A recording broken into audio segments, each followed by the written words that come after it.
이제 비만은 평생 관리해야 되잖아요. 특정 약, 특정 음식, 특정한 방법이면 성공해. 왜곡되어 있는 정보들이 많다. 뭐 먹으면 좋아요? 뭘 먹어야 잘 빠져요? 뭐 애플 사이더 비니거 먹으면 좋아요? 이런 질문들을 하는데 제가 이제 개인적인 저의 체험을 보면 선생님이 남긴 다이어트 명언이 있으시잖아요. 많이 먹어서 살찌는 게 아니라 쉬지 않고 먹어서 살이 찌는 거다. 그 쉬지 않고 먹는다는 게 어느 정도인지. 그때가 간헐적 단식에 관련된 내용을 얘기할 때였거든요. 그러니까 쉬지 않는다라는 의미는 뭐냐면 우리 몸에 인슐린이라는 호르몬이 탄수화물을 먹어서 혈당이 올라가면 인슐린이 이제 분비돼서 작동하잖아요. 그 다음에 혈당이 떨어지면 얘도 같이 떨어지면서 휴식을 취하고 그때 내 몸이 지방을 쓰는 거거든요. 그러니까 쉬지 않는다의 개념은 인슐린에게 쉴 시간을 안 준다라는 거예요. 근데 인슐린이 충분히 쉴 수 있는 시간이 언제냐면 저녁을 먹고 나서 식후에 혈당이 올라갔다가 떨어진 상태에서 잠자리에 들잖아요. 자고 있는 동안에 얘가 휴식을 취하고 또 아침에 일어나서 아침을 먹으면 다시 분비가 되고, 사실은 예전에 우리가 하루 세끼 밥을 먹더라도 농사 짓고 먼 길 걸어 다니고 했던 시절에는 식사 중간중간에는 혈당이 떨어져서 지방을 쓰는 시간이 있었거든요.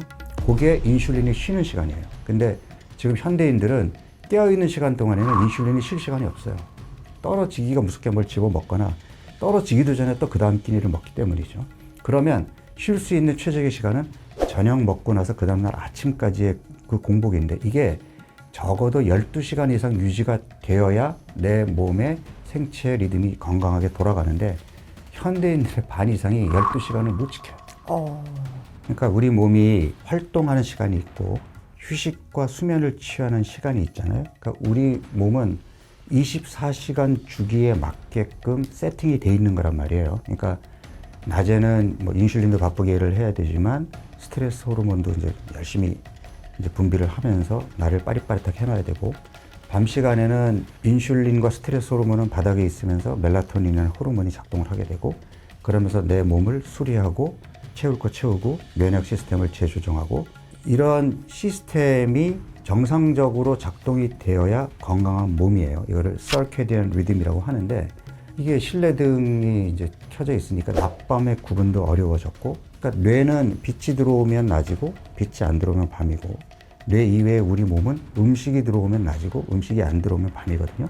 이게 싱크로가 되어야 건강한 몸인데 싱크로가 안 되고 이게 깨져 있기 때문에 신진대사 이상이 생기면서 살이 찌고 혈당이 올라가는 그런 현상이 생기는 거예요. 그래서 적어도 저녁을 먹고 나서 그 다음날 아침까지는 실내등도 좀 어둡게 해놓고 가급적인 음식이 들어오지 않게 해주는 것이 신진대사를 건강하게 유지하는 굉장히 기본적인 거거든요. 자, 그러면 매일매일 아침을 먹던 사람인데 그날 저녁에는 회식이 늦게까지 있었어요. 9시에 뭐 숟가락을 놨어요.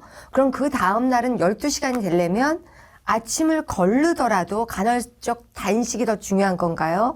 아니면 규칙적으로 위를 위해서 꼬박꼬박 그렇게 살아야 되는 걸까요? 아침을 챙겨 먹는 것이 건강에 중요하다라는 주장도 있고 12시간의 공복을 잘 지키는 것이 중요하다라는 주장도 있고, 어느 게 맞느냐 사실 정답은 없어요. 왜냐하면 그 사람 개개인의 생활 습관이라든지 뭐 그런 패턴에 맞추는 게 좋은 거지, 누구는 뭐 아침 챙겨 먹어서 건강해졌대, 너도 따라 해봐. 뭐 남들이 건강해졌다라는 어떤 그런 습관이나 방법을 따라한다고 똑같이 건강해지는 건 아니거든요. 제가 이제 개인적인 저의 체험을 보면 우리가 너무 아침 식사를 꼭 해야 된다라든지 지금 얘기한 것처럼 규칙적으로 먹어야 된다라는 어떤 틀에 너무 빠져 있는 게 아닌가. 그 예전에 그 위장원 일하시는 분들은 다 위장병을 달고 살았어요. 그거는 식사가 불규칙해서가 아니라 스트레스 조절이 안 돼서 그런 거예요. 아하. 손님들이 얼마나 깐깐해요. 정말 그렇게 생각하십니까? 네. 다이어트 연구를 지금 33년째 하셨어요. 원장님이 생각하실 때는 어떤 게 가장 효과적이셨어요? 그러니까 이게 제가 이제 이런 질문을 받을 때마다 비만에 대한 어떤 개념, 그 다음에 비만 치료에 대한 어떤 이런 것들이 잘못 알려져 있고 왜곡되어 있는 정보들이 많다라는 것을 느끼게 되는데, 이제 비만은 평생 관리해야 되잖아요.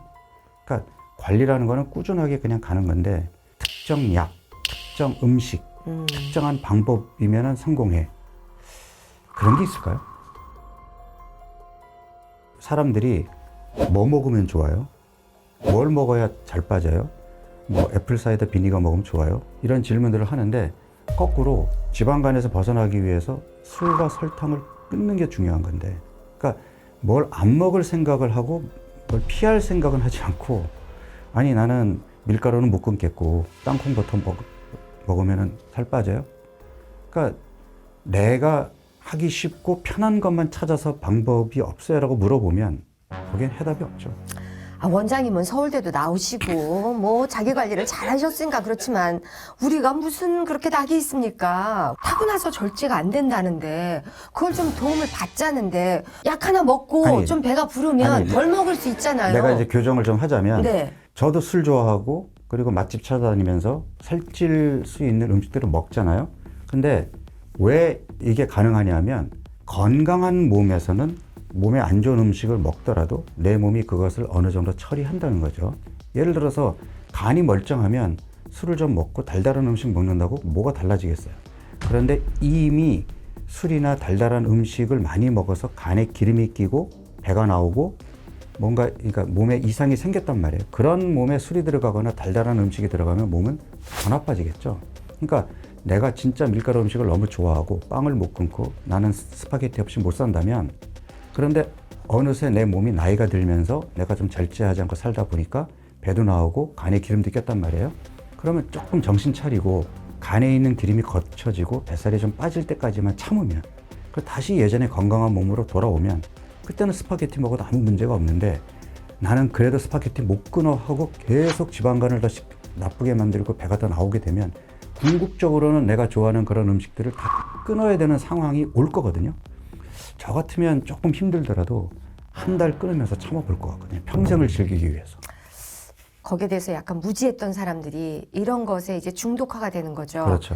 끊을 수도 없고 그런 사람들을 위해서 우리가 좀 조언을 받고자 하는 거죠. 네네. 어떤 보조제나 뭐 이런 것들을 이용해서라도 제대로 바른 길을 가게 만들어줘야 된다라는 것이거든요. 네. 그러면 사실 정답은 사람들이 다 알고 있어요. 건강한 음식 챙겨 먹고 규칙적으로 운동하고 오래 앉아있지 않고 틈나는 대로 일어나서 걷고 움직이고 그 다음에 숙면을 취하고 이러면 굳이 내가 약이라든지 건강 보조식품을 굳이 찾지 않아도 살이 빠지고 건강해지는 걸 알 수 있는데, 그런 걸 못하기 때문에 나는 그냥 이대로 살면서 그래도 도움을 받을 수 있는 게 없을까요? 라는 질문이거든요.